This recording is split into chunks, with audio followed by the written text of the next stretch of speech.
rather hope that you be that be burning and the looting, bang, bang, big shooting, we should blame Julie.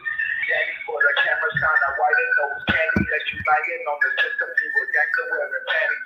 All you see my family from the Bronx to Miami. Police cannot tell me, packing down like a manny. Call me little Bobby Hutton, cause I'm first to push the button. Rappers don't be saying nothing to the system, we say come on. This is for the honor, mama, see mama, uncle boy. All the real OGs, I'm a soldier, cause you told me study. Malcolm Garvey, we won. Malcolm Garvey, we won. Malcolm Garvey, we young reported in the duty.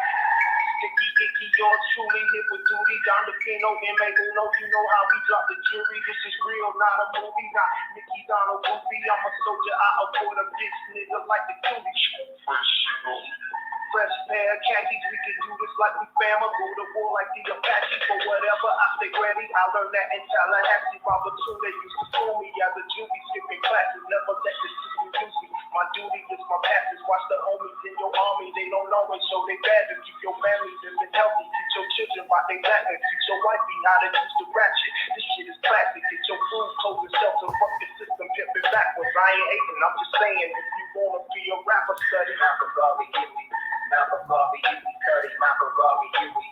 Malcolm Garvey, Huey, Curtis, Malcolm Garvey, Huey. Malcolm Garvey, Huey, Curtis, Malcolm Garvey, Huey. Malcolm Garvey, Huey. A technical approach is designed to get certain results. It's designed to keep you alive. It's designed to bring about victory. Tell him, Malcolm.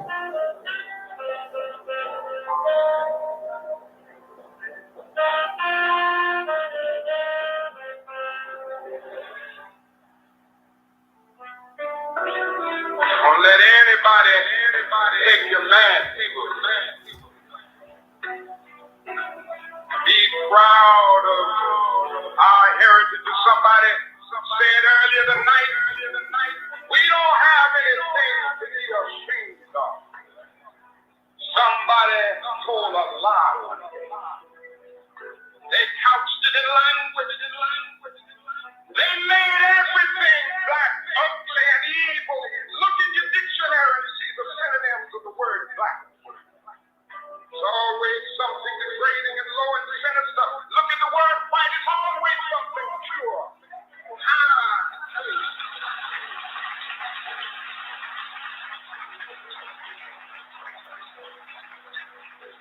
But I want to get the language right.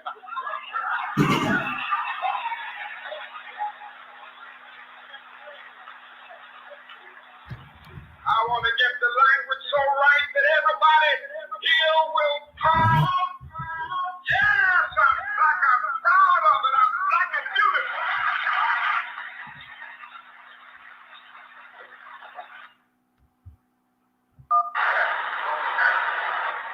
Any leadership that teaches you to depend upon another race is a leadership that will insist. Any leadership that teaches you to depend upon another race is a leadership that will insist. They gave leadership to our forebears, and that leadership made them slaves. But we have decided to find a leadership of our own to make ourselves free men.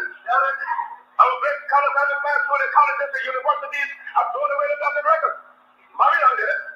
Assyria did it. France under Napoleon did it. Germany under Prince von Bismarck did it. England under America under George Washington did it. Africa with 400 million black people can do it. If you cannot do it, if you are not prepared to do it, then you will die. You race of cowards, you race of imbeciles, you race of nothing. If you cannot do what other men have done, what other nations have done, what other races have done, then you have to die.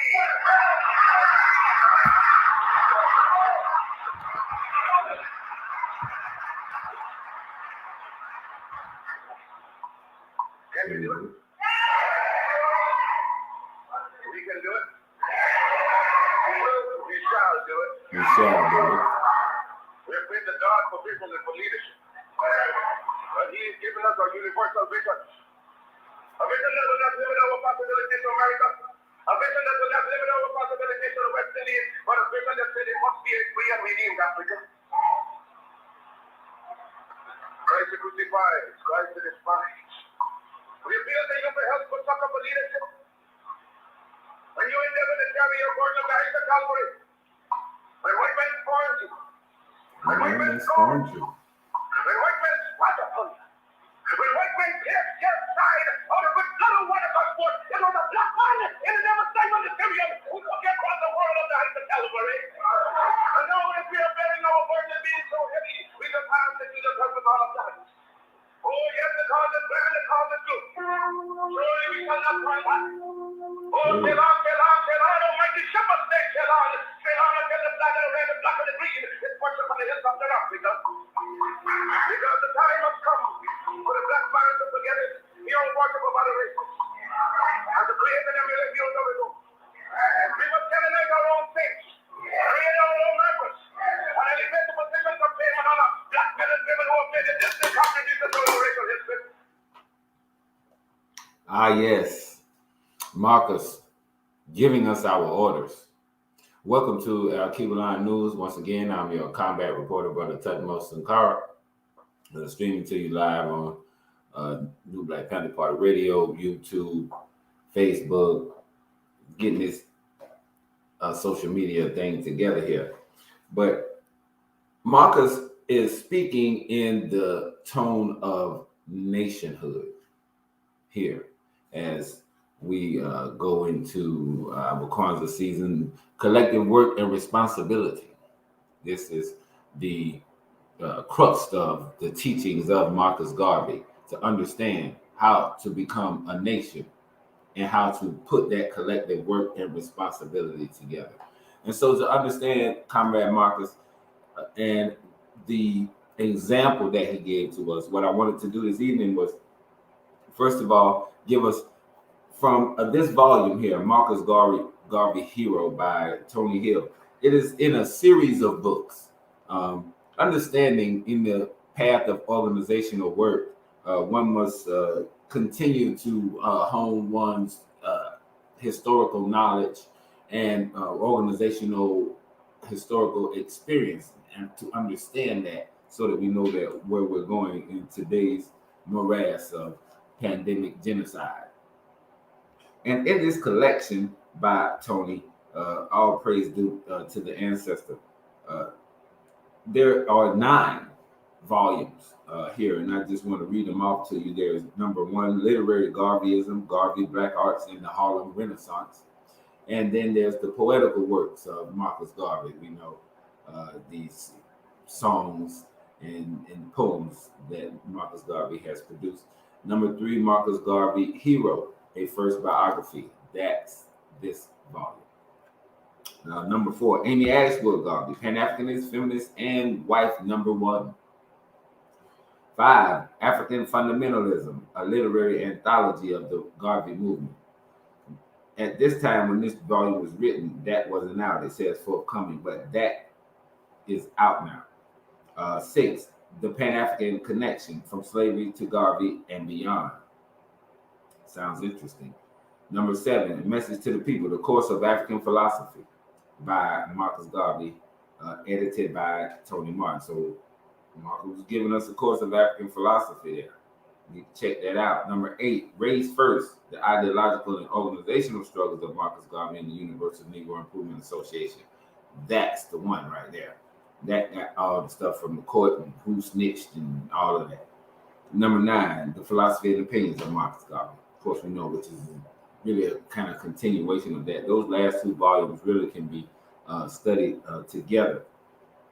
But out of this volume, I'd like to start with, as I said, to just highlight certain points in regards to number 1, Marcus Garvey's life, and then number 2, occurrences within the organization that may not be as highly publicized and known in our African historical circles, because Tony is the man. He is the scholar on Marcus.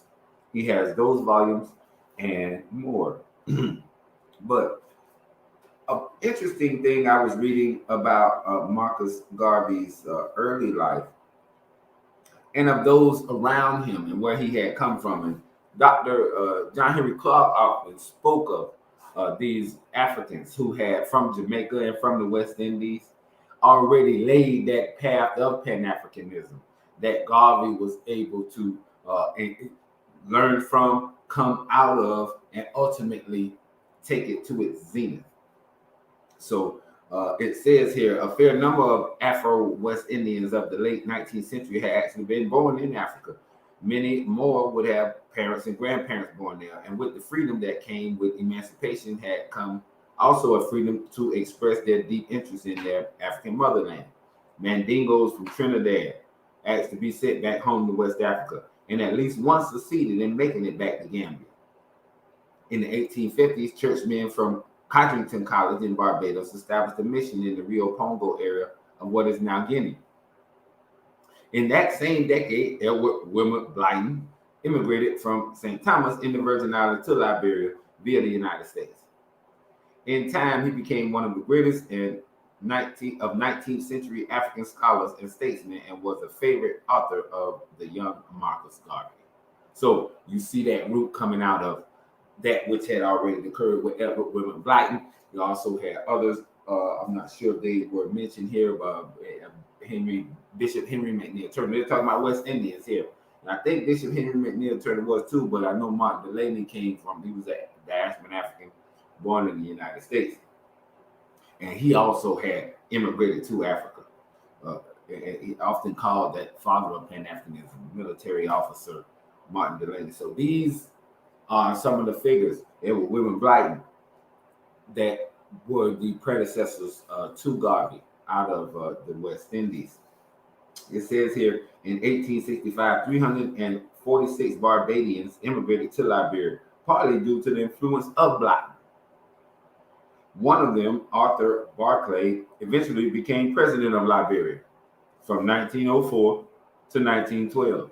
His son, Edwin, served as Secretary of State and acting president. Around 1900, several thousand Cubans were trying to return to their homes in the Belgian Congo. Some succeeded. Many more West Indians not only returned to Africa, but did what little they could to speak out on Africa's behalf, especially during the conquest of most of Africa by Europe, which took place after 1860. Among these was H. Sylvester Williams, a Trinidadian lawyer who organized the Pan-African Conference in London in 1900. I know those of us who listen to Dr. Clark have heard these names. H. Sylvester Williams. Here, West Indians, Africans, and Afro-Americans examined the problem facing peoples of African origin all over the world and petitioned Queen Victoria of England to improve the conditions facing Africans in South Africa. Right? So that's that work. We're talking about 1860. We're talking about before the Berlin Conference, before they got themselves organized to split it up. Right? Of course, things were already happening. Slavery was already going on, of course. But the organized effort of the whole of Europe had not even been taking place yet. During this time when Blyton was able to get, how many they say? 300 and how many? 346 Barbadians? 346. That's significant. You know what I mean? That's like real Pan-Africanism, repatriation. Edward Wilmot Blyton. Shout out to the ancestors. But so Garvey coming up in Jamaica, of course, it speaks of the conditions of the time period when Garvey came up. Of course, born August 17th, 1887, at St. Anne's Bay in the parish of St. Anne on Jamaica's north coast. He was the last of 11 children, all of whom died in childhood, except for a sister, Indiana. His parents were Marcus and Sarah Garvey, and the family was reasonably comfortable compared with the average peasant of that time. Mr. Garvey was a stonemason by trade. He read widely, was consequently well informed, and a respected figure in the community. He was stern and withdrawn and never developed a close relationship with his son.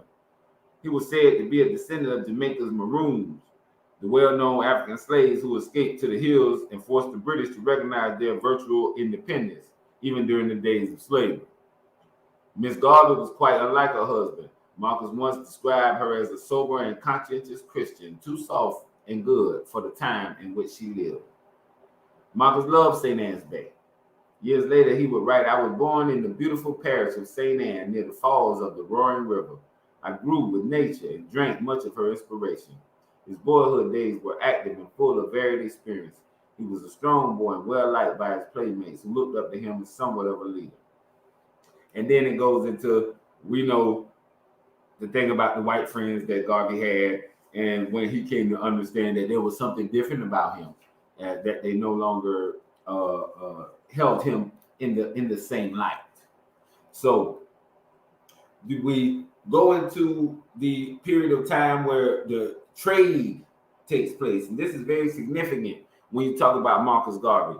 And I feel like I have a very specific lens into that because I went to a vocational high school and studied cabinet making and millwork. Garvey was a printer by trade. As a matter of fact, my best friend in high school, D. Jackson, shout out D. Jackson, Tampa, Florida, was in the trade in the shop next to me, and he was in the printing trade. Today, that's what he does. He does the graphic arts, right? Today, that's what I do. I'm a carpenter, right? So Garvey understood something, and the understanding of that is something that we have to get back into now, because no one is if you're going to build a nation, it's like, okay, we have to understand some things on the intellectual level, but more importantly, vocational and technical skills are going to help you more, right? And so that's what the situation was. You know, the argument, very liberal arts and W.B. Du Bois versus vocational arts with Booker T and Marcus Garvey. But what I need you to understand about the fact that he went into that trade specifically in his life and the places it took him, right? Of course, being a timekeeper on some of the Central American plantations there, being a timekeeper. They got to pick for a certain period of time there. They take a quick 10 minutes. And he was the one, they sent another black man to tell the other black people, hey, get back to work. Garvey had experienced that. But it was because of that training and because of that position within that trade and his elders and his uncle in specific who gave him that particular trade. And as we're moving forward in this discussion on the history and legacy of Marcus Garvey and what it means to the African nation today, we need to consider that in regards to what we are doing going forward in regard to carrying out his legacy, repatriating to Africa, and coming with skills that will help in development. And so Marcus Garvey came through those years as a young man up through his 20s, observing those things through Panama and Costa Rica and these different places. So by the time he gets ready to establish the UNIA, he is well honed in the experiences. See, traveling gives you such a great experience because what happens is you get to see how the mechanisms of imperialism work in different ways in different places. Like, oh, they getting down like this over here. Over here where they got us, we cutting sugar cane. Down here, they cutting bananas. And it's dangerous as hell. You got spiders and snakes and all this stuff. People getting bit. It's horrendous conditions. It's not, we understand how imperialism did with the captive African working on these particular tropical plantations because, of course, the native people weren't able to, in many circumstances, stand up under these conditions. And in other circumstances, they could get away fast because they knew the lay of the land, right? So Garvey was able to experience all of this and take that very valuable education into the organization. So for the sake of time, I want to just bring us up to 1918 and 1922 when the Garvey movement was being well established. And then we're going to go into some of the things that New Africa, more things outside of that vocational trade viewpoint that New Africa needs to look at as far as Marcus Garvey legacy, so we can start putting some of these things into practice on a unified level. Ideology, right? There were many reasons for the rapid growth of the UNIA. Marcus's dedication and tireless work certainly helped. His oratorical skill was a big help too, for people would come from far and wide just to hear him speak. He also had charisma, the power to attract people and hold their loyalty.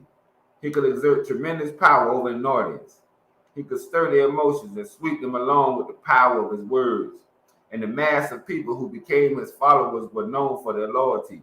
Many thought of him as a superhuman being who had been sent to rescue the race from suffering and oppression.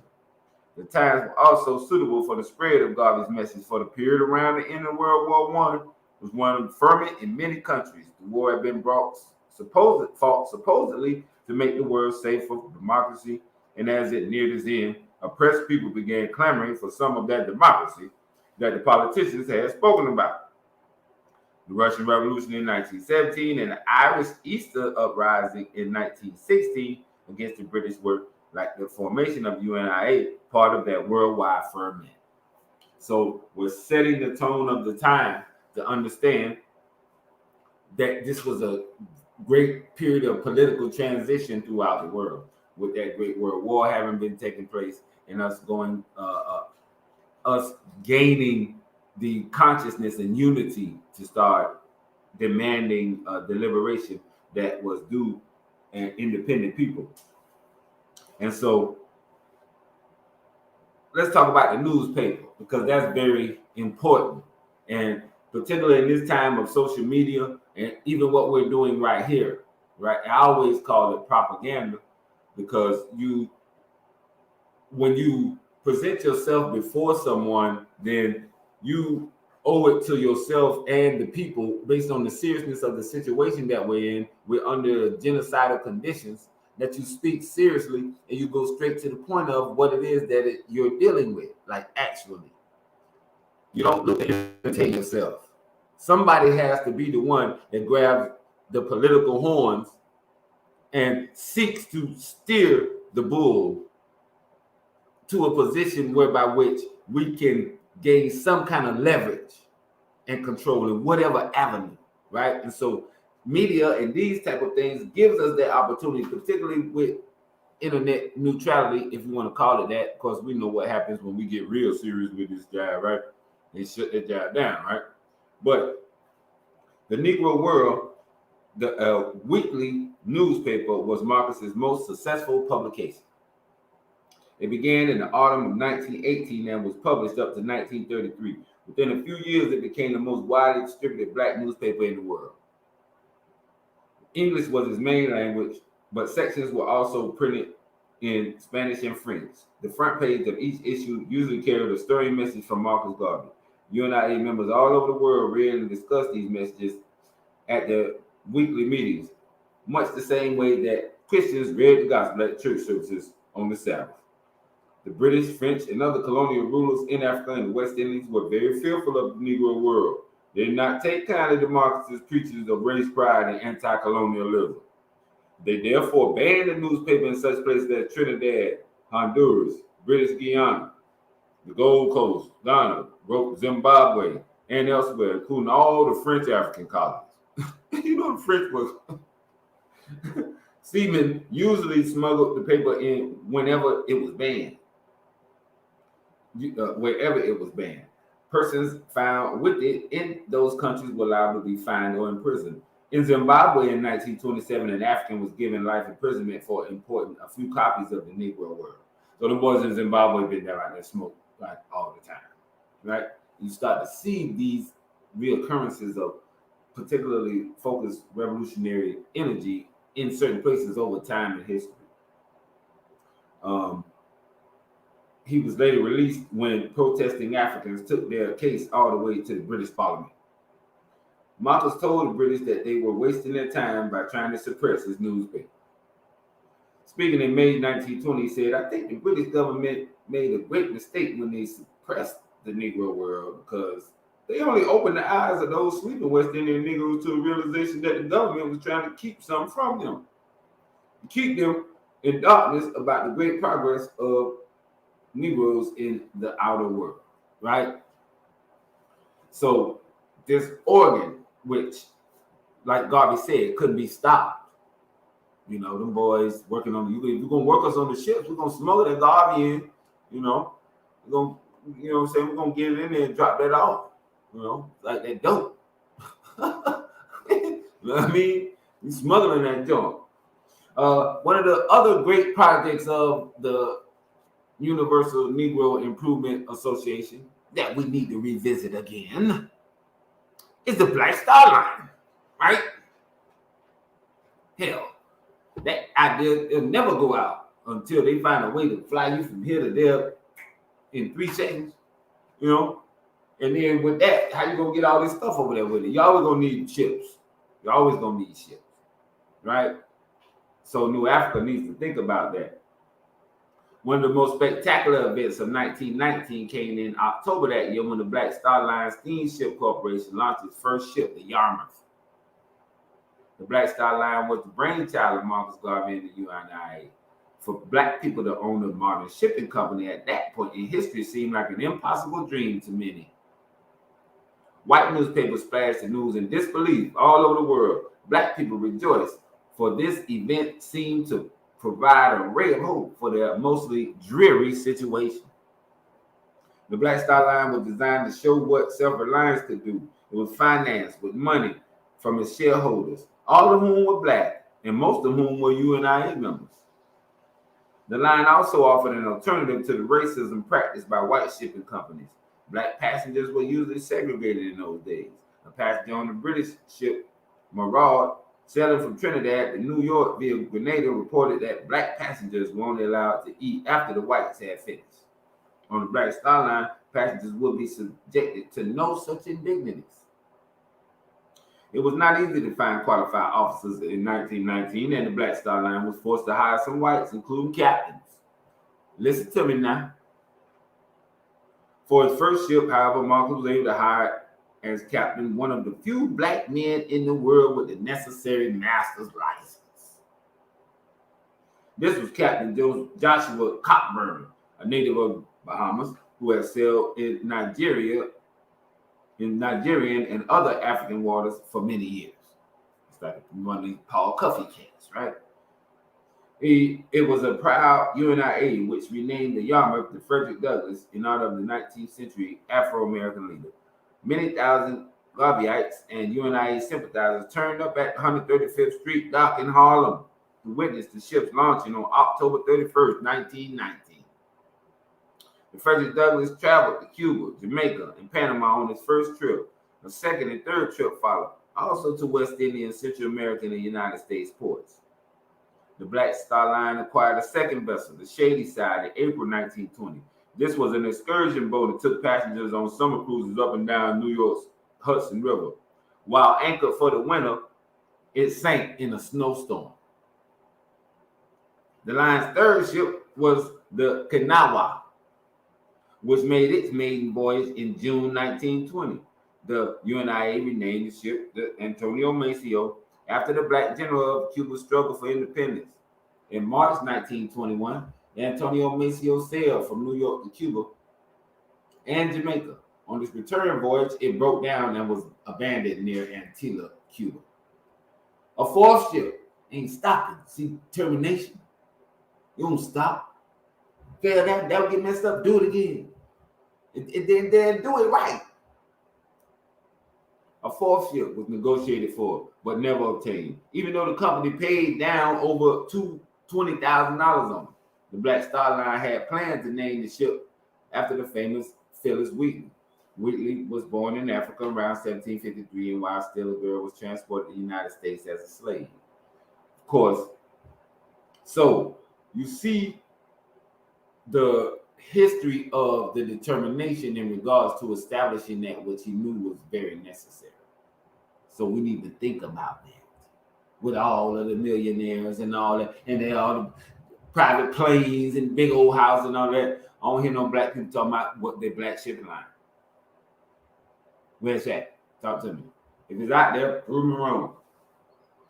I got some stuff I need to get over there. Everywhere that the Black Star Line ships went, they were greeted by scenes of wild enthusiasm. In Havana, Cuba, a Black Star Line vessel was showered with flowers and fruit. In Bocas del Toro, Panama, thousands of workers deserted their jobs for a day to see the Frederick Douglass. They brought gifts of flowers and fruit and danced on the ship's decks. In South Carolina, USA, people chartered a special train to take them to the port of Charleston when the Black Star Line stopped out. Yet, the Black Star Line, after a spectacular initial success, failed in the end. The persons, both black and white, who took part in negotiations for the ship defrauded the company of tens of thousands of dollars. The white officers also deliberately wrecked the ship's engines, causing thousands of dollars worth of unnecessary repairs. Some of the line's black employees were also dishonest and stole the company's money. That's what happened. We understand that. We know what happened with God, right? So let's go to the politically, right? Let's go to the organization. Another thing we need to look at, unified front. By late 1919, Marcus Garvey's name was known throughout the world. The time was now right to begin work on an event every bit as spectacular as the launching of the Black Star Line had been. Marcus had been planning for a massive assembly which would bring together representatives of all the world's African peoples. The call went out to UNIA branches and other organizations all over the world to select delegates for this grand event, the first international convention of Negro peoples of the world. Marcus's worldwide popularity was now so great that organizations far and wide answered his call. Delegates, some of them very prominent members of their home communities, poured into New York for the convention, which was held from August 1st to 31st, 1920. From Liberia and South Africa, they came from England and Canada, from Trinidad and Panama, and from many other countries. Fully 25,000 black people jammed Madison Square Garden to capacity and overflowed into the surrounding New York streets for the opening ceremony. No convention in Afro-American history has ever been bigger up to the present day. The convention parade stretched 10 miles. The parade stretched 10 miles, and that's with 10 people marching abreast, right? So it's 10 across, 10 miles deep. Marcus rode in an open car in a military uniform and plumed hat, similar to the type worn by the leaders of the powerful nations at that time. The UNIA now had sprouted several auxiliaries, and they added color to the march. There were Universal African Legions, a military outfit on horseback and on foot. The men and women of the African Motor Corps, another military auxiliary, were also on parade. The Black Cross nurses were there in their long white dresses, white stockings, and shoes, and white head ties bearing a black cross. The officers and crew of the Black Star Line were on parade too in their naval uniforms, and so were the boys and girls of the UNIA juveniles, the youth arm of the organization. Several brass bands provided music, including the Black Star Line Band. Real party. Real organization. A nation birthing itself with great pomp and circumstance. You know what I'm talking about? We need to look at this and see how he got all of the organizations and representatives from around the world to come, how he kept them secure, where they stayed at the hotel, how they had transportation. That's the work of nationhood, right? So the Black Star Line and the convention, 25,000 people, not only 25, it was like they had to let 25,000 people in, and then them people had to leave, then they had to let 25,000 more in. So it was like hundreds of thousands, like actually, right? More than 25,000. Just that's the capacity that God to hold. But speaking of some personal highlights of Elder Garvey now, honing back in on him personally, we're going organizationally back to personally. This is an honor and tribute and lesson in history of our great comrade, ancestor, Marcus Garvey, as we look to recreate what it is that he gave us and build on the legacy of it in unity with the present organization, the UNIA, which myself and other organizations, All African People's Revolutionary Party, Friends of the Congo, and others are in coalition with. Shout out to Brother John, President of UNIA Division 421, Atlanta, and his predecessor in that position as president for years, Ross Marvin. Shout out to y'all comrades, race first. Marcus went through 4 major experiences in his personal life between 1918 and 1922. He was almost killed, got himself married, divorced his wife, and married a second time in 4 years.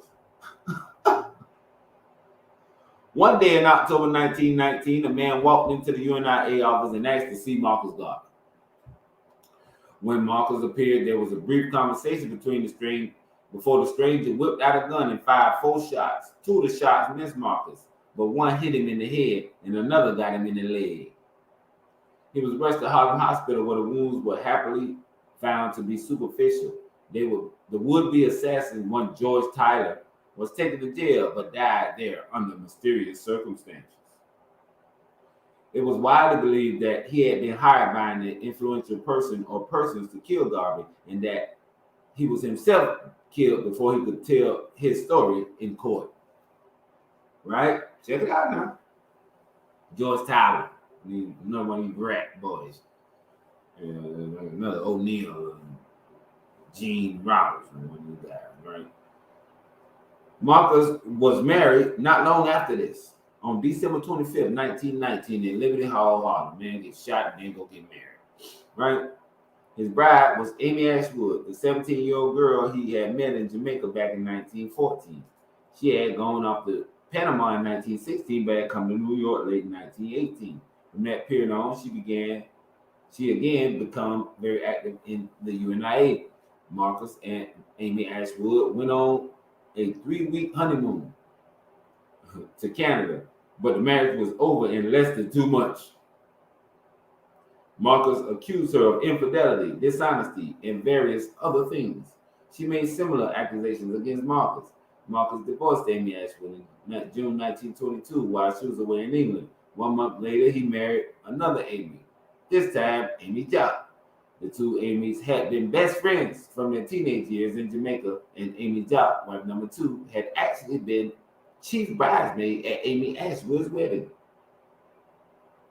The second marriage lasted until Marcus's death in 1940. It was a successful marriage despite Marcus's very busy schedule. His work left him with less time for family life than most people have.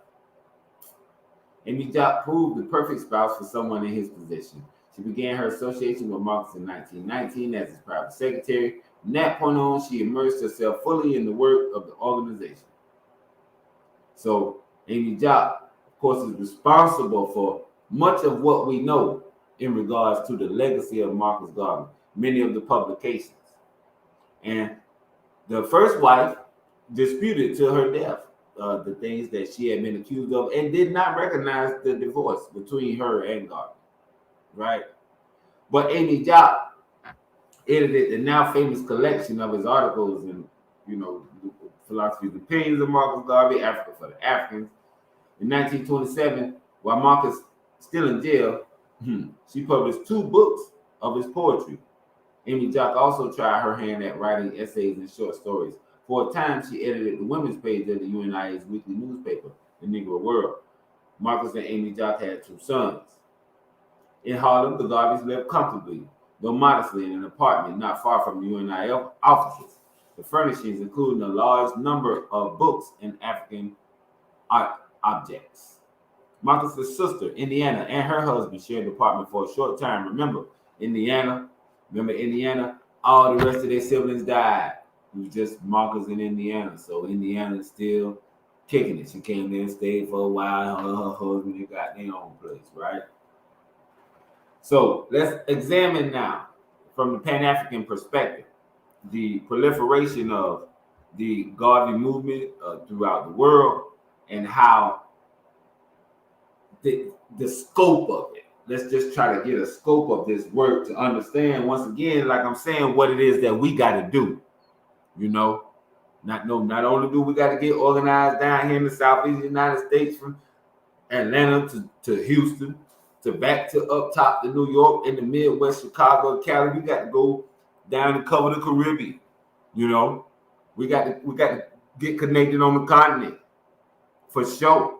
That's the root of what it is that we have to do in the perspective of Garvey and his philosophy, because the African in his viewpoint was not going to be respected and have a source of inspiration until Africa was free. Then the rest of the Africans around the world could relate to that politically, and then have that sense of independence and that spiritual center to rally around. You see what I'm saying? So Garveyism in the West Indies and Latin America in the 1920s. Cuba, right? Of course. The West Indies is the birthplace of the UNIA. Of course, Marcus Garvey, born in Jamaica, first chapter in Jamaica. But of course, as we know, not as successful until it came to the United States, right? But when it did catch on, of course, Cuba had 52 UNIA chapters in the mid-1920s. 52 in Cuba. It's one in every city, must be, right? Trinidad and Tobago had at least 30 UNIA branches, right? That Sylvester Williams them had done laid the seed there, so them people just step right on in there, right? Jamaica, 11 branches. They didn't catch on, they ain't not strongest. That was always a crux, the position with Garvey, the lack of support to a level and degree. It should have been from his home island. But when we go and understand Jamaica and study the classism system there, then we start to understand what was going on with that. British Guyana, 7 branches. Dominican Republic, 6. Barbados, 2. So the Caribbean, Honduras, 4 well-organized ones. United States, Virgin Islands. D. Hamilton Jackson, founder of the St. Croix Labor Union, maintained contact with the UNIA. His brother-in-law, Casper Holstein, was the leader of the Virgin Island independent movement in New York. Holstein, a wealthy man, also contributed generously to the work of the UNIA in New York City. So you see these connections, these political connections from the islands back up to basically New York.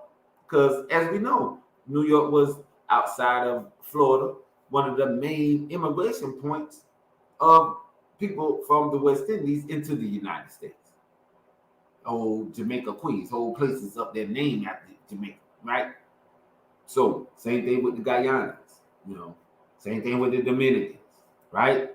Whole communities established. So New York being that center of immigration, only being fitting that the establishment of the headquarters of the UNIA would, of course, be in Black Harlem, right? So now let's talk about Garveyism in Africa as we're coming up back into that central focused organizing viewpoint of what it is that has to be done. Pan-Africanism, right? Africa occupied a central position in Garvey's thought. Of course, we know that. His most important goal was to help bring about the day when Africa would expel its European conquerors, unite, and become a strong and respected member of the world community of nations. Such a strong Africa would then be able to provide support and protection for the African peoples all over the world, right? So there were more UNIA branches in South Africa than anywhere else on the continent. What does that tell you? Right? The most oppressed place on the continent, and get this correct now. You talk about South Africa, you talking about, I know what Leopold did in the Congo and the French in West Africa and all of that. When you talk about West Africa, South Africa, when you really study it anthropologically, when we were there in Namibia, there was paintings on caves that was a language that nobody could speak, because all of those people, that whole tribes of people down there been disappeared by them Boers, man. So we understand what apartheid did, but it takes a study particularly those years after the Zulus leading up to the struggle for political independence in South Africa, where there were mass extinction campaigns. We need to go there and dig up that whole place and find our ancestors and bury them properly, right? But Garvey's movement had its most significant stand in South Africa, where the crackers was there, where they were watching everything, right? They were still able to smuggle them in. They had more chapters, more organized there, more than any other place on the continent, right? In Cape Town, there were many. New Johannesburg, Goodwood, Pretoria, East London. In addition, Garveyites were in the leadership of the two most powerful African organizations in South Africa, namely the Industrial and Commercial Workers Union and the African National Congress. So, Garvey Cass was in the ANC. Tony just told you. That's Pan-Africanism, right? How do we organize ourselves as a diaspora community of peoples with all our organizations banded into a united front where we can properly relate to the governments, which the ANC run the government there now, right? How do we properly relate to them?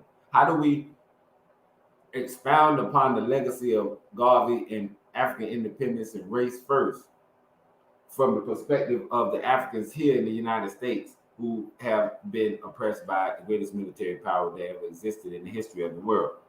How do we use that historical experience and from an organizational level, fighting against the FBI and the CIA and the local police and the courts and all that? How do we translate that into a history of struggle where our comrades back home can understand and get a leg up on what they're having to deal with the Western imperialists as he rapes and ravages on the continent? How do we make ourselves significant politically as an African community of organizational people in the United States to the whole rest of the African world?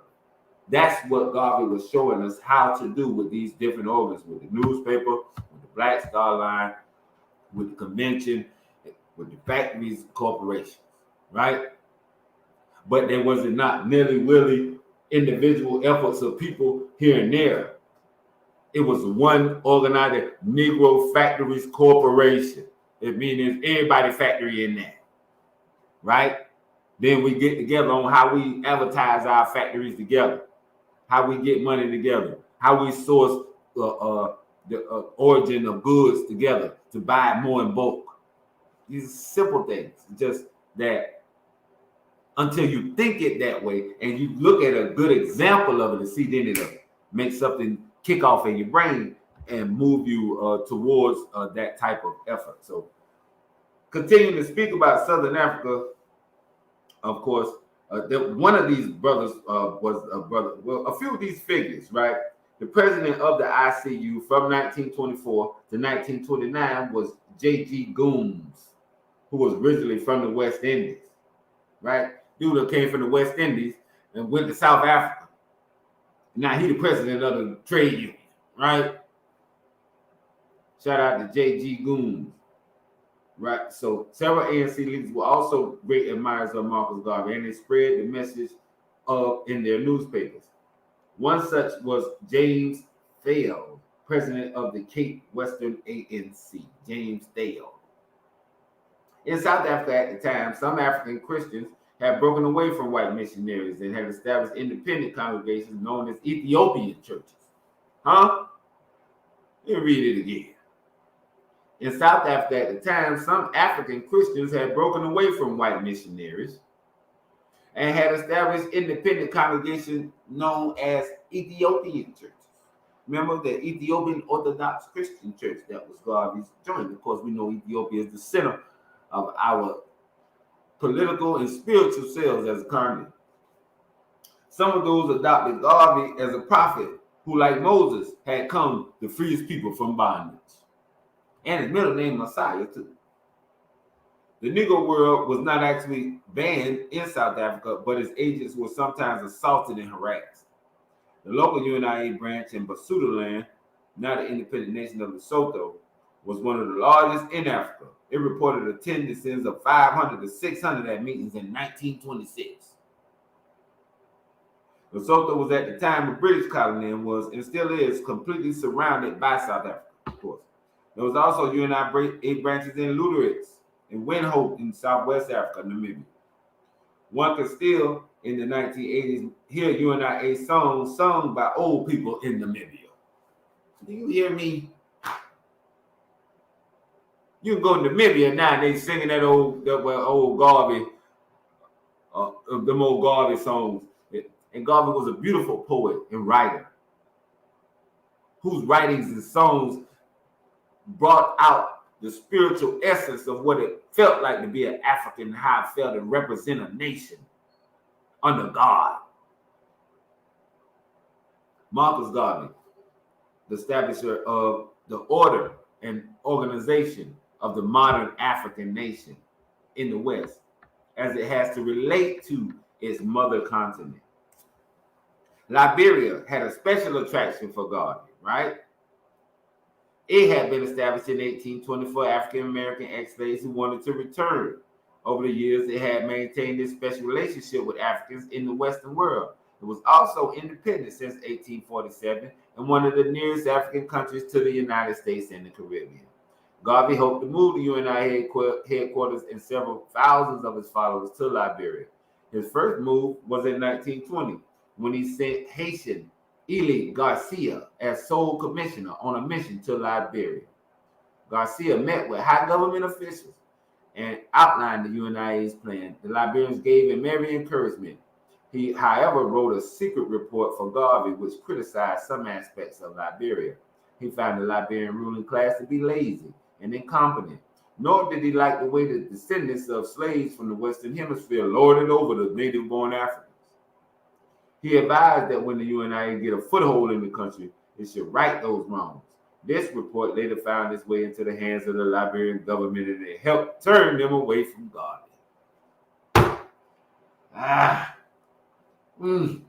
Can't blame the brother though, right? Because we understand the history in Liberia, what he was saying was right. But the neo-colonials got a hold to it, so they nixed that. They nixed that. And then we know later on the deal that was given to Firestone for the land that was supposed to have been given to God. That was the ultimate trick of it all. That was how they, really made him pay all them resources to try to get it established, made him waste all that. And that's what they did to Garvey. Like it was said earlier, the white captains sabotaged the engines. The officers were fraudulent in their dealings, right? Betrayed on every level. But Garvey moves on. In West Africa, in Lagos, the Nigerian capital, contained several hundred UNIA members in 1920. A branch was also started in the northern city of Kano. The Black Star Line had an office in Lagos. Black Star Line shipping line got an office in Lagos, Nigeria, waiting for the ship to land, go out there and take the goods off. In 1920, we're 100 years later. We're 100 years later. So let's go back to, and we know, of course, many of us should have read of the incarceration on the fraud case of Garvey by the federal government of the United States. And the enmity against Garvey, there was a whole Garvey must go movement that a whole lot of black people was in. That's the truth of the history, and we have to look at that and understand that and see why that occurred. What was those reasons? How do we avoid that type of disunity? But the government's case was that Marcus Garvey, as president of the Black Star Line, was responsible for circulars and advertisements claiming that the line was sure to make a profit. The line, of course, eventually folded. The government sought to prove that Marcus knowingly misled shareholders into expecting profits when he knew that there would not be any. So this is, you sabotage my project after I tell my people in earnestness that I know it's going to make money, but then when you sabotage it and it does it, then you turn around and arrest me and say I lied because I said I knew it wasn't going to make no money, but I told the people it was going to anyway. That's the most ridiculous notion. It shouldn't even be a conspiracy. That's just straight up setup. right? So Marcus agreed that companies fail every day, and that fact that all promised profits does not make them fraudulent. He tried to show how some of his subordinates had deliberately sabotaged the ships and stolen huge sums of money. Without this thievery and sabotage, the line might have been able to pay dividends. One or two former employees, including Captain Joshua Cockburn, even admitted their dishonest acts. The folk came and said, yeah, man, I did it, man. I don't know, man. Them folk paid me to do this, and I did it, you know? And this was the guy who was the one black captain, the most esteemed naval master that was the African that we had. Where else could Garvey turn? Everywhere he turned, everyone was against him, even within the organization, right? So New Africa needs to look at this, right? But I want to give you something before I go. And please stay tuned because you're going to be hearing Marcus continue to speak because we need to study Marcus. So stay tuned here and keep on listening as Marcus talks and explains to you what it is that we must become as new Africans, as the African nation in the West and diaspora, in defense of our motherland, home continent, here in these borders against U.S. imperialism in Babylon. If we do it right, Africans in the United States will be remembered and revered for all history for getting rid of this devil cracker Satan United States government. You hear me? But let me give you something that we don't often think about in regards to Marcus' legacy, right? We know he gave us our flag. We know he gave us that political organization, the convention, the Black Star Line, the Negro World. But let me tell you before, in conclusion, something that he gave us that we might not understand, that once I tell you, you'll understand how important it is to stand upon that legacy. On his arrival back from Atlanta, Marcus had said that he had no intentions of going into local politics. He now changed his mind. Immediately after the convention, he launched his People's Political Party. Check this. The first modern political party in the British West Indies. Marcus gave us everything. He gave us everything. All we have to do is follow through. Study him and follow through. Become united with your brothers and sisters. Build a Black United Front. Deal with those African-centered organizations, right? None of that newfangled stuff. That got rainbows and all that kind of stuff to deal with. None of that stuff, right?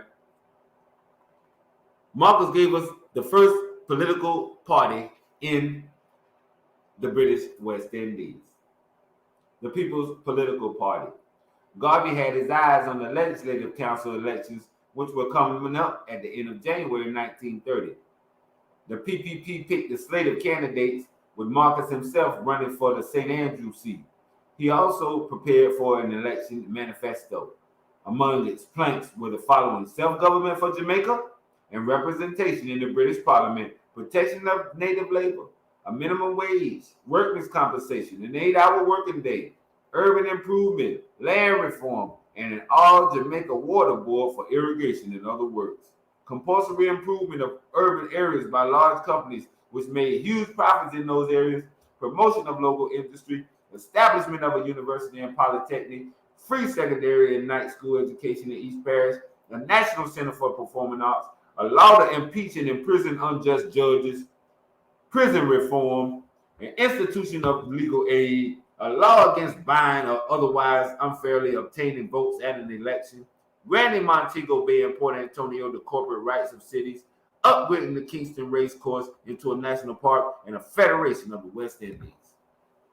A federation of the West Indies. It became CARICOM.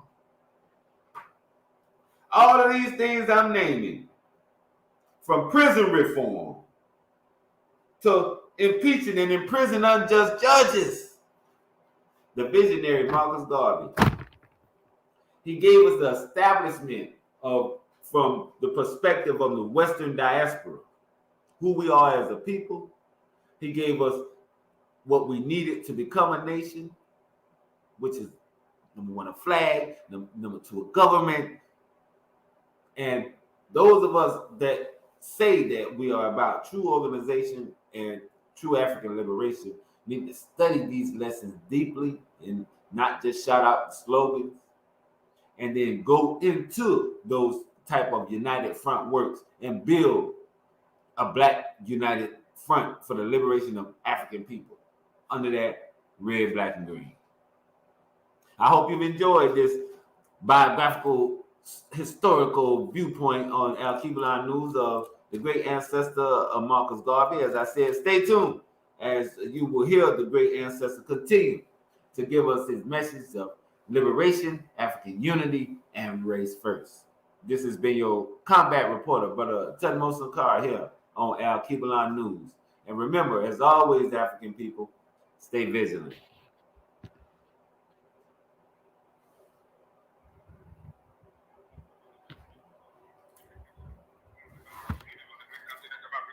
If Europeans, then Africans for the black people of the world.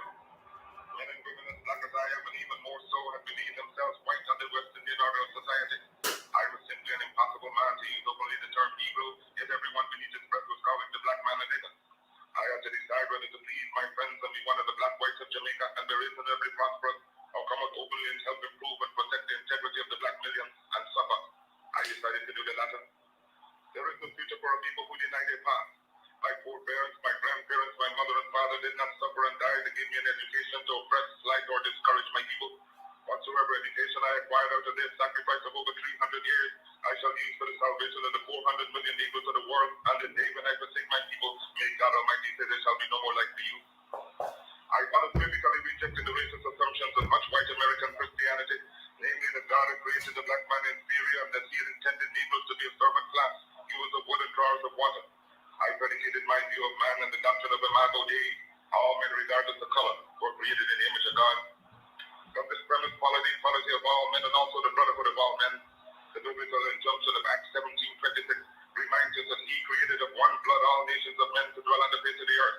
I was most interested in brotherhood within his own race. If Negroes are created in God's image and Negroes are black, then God must in some sense be black. If the white man has the idea of a white God, let him worship his God as he desires. We have found a new ideal. Whilst our God has no color, yet it is human to see everything through one's own spectacles. And since the white people have seen their God through white spectacles, we have only now started out to see our God through our own spectacles. We believe in the God of Ethiopia, the everlasting God, God the Father, God the Son, God the Holy Ghost, the one God of all ages. That's the God in whom we believe, but we shall worship him through the spectacles of Ethiopia. Do you know what it means to be a man? To be a man is the bare resemblance of the Creator, the image of the Creator. If you are conscious of the fact that you are created in the image of the Creator, then you are a man. Man is a religious being, that is to say, he must have some kind of belief, call it superstition or not. Man who has started to think traces his origin beyond man, and such has been groping in the dark to find out the source from whence he came, and by our own intuition, we have attributed that source to something beyond us, and in so believing, we accept the idea of a religion. Some make our God a God of fire, some make our God a God of water, some make our God a God of elements, and others of us accept the Christian belief. Man's religion is something we cannot eliminate from his system or destroy him. Therefore, it is folly for any man to go about attacking another man's religion, because to him it is fundamental. You may be a Christian, you may be a Mohammedan, that is your religion. We are all entitled to our religious belief. Some of us are Catholics, some of us are Presbyterians, some of us are Baptists, and we deem it a right to adhere to our particular belief. The white world has always tried to rob and discredit us of our history. They tell us that Tutankhamun, the king of Egypt, who reigned about the year 1350 BC, was not a black man, that the ancient civilization of Egypt and the pharaohs was not of our race. But that does not make the truth unreal. Every student of history of impartial mind knows that we once ruled the world. When white men were savages and barbarians living in caves, that thousands of Negro professionals at that time taught in the universities of Alexandria, then the seat of learning. No black man shall be fully respected until the race as a whole has emancipated itself through self-achievement and progress of universal prejudice. The black man will have to build his own government, industry, art, science, literature, and culture before the world will stop to consider him. Until then, we are but wards of a superior race and civilization and the outcasts of a standard social system. One of our problems historically is that we have always been reacting to initiatives other people. To fight for African redemption does not mean that we must give up our domestic rights. It does not mean that we must become disloyal to any government or to any country wherein we were born. We can be loyal American citizens or British subjects as the Irishman or the Jew, and yet fight for the redemption of Africa and complete emancipation of the race. We believe in the United States Constitution for the Americans, but we stand for the idea of Africa for the Africans. It is not our intention or purpose to send all black people back to Africa. No. Those of us who go to Africa will become pioneers, pilgrim fathers of the new nation. It is the decision of the black man to make Africa a nation to which we can look for help and support, moral and physical, when ill-treated or abused for being black people. A strong man is strong everywhere. The first black heavyweight boxing champion of the world was Jack Johnson. He was a strong man and he was strong everywhere he went.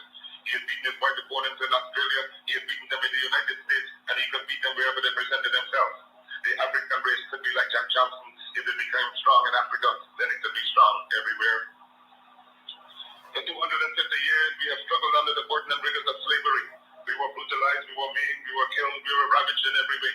We are men, we have souls, we have passion, we have feelings, we have hopes, we have desires like any other race.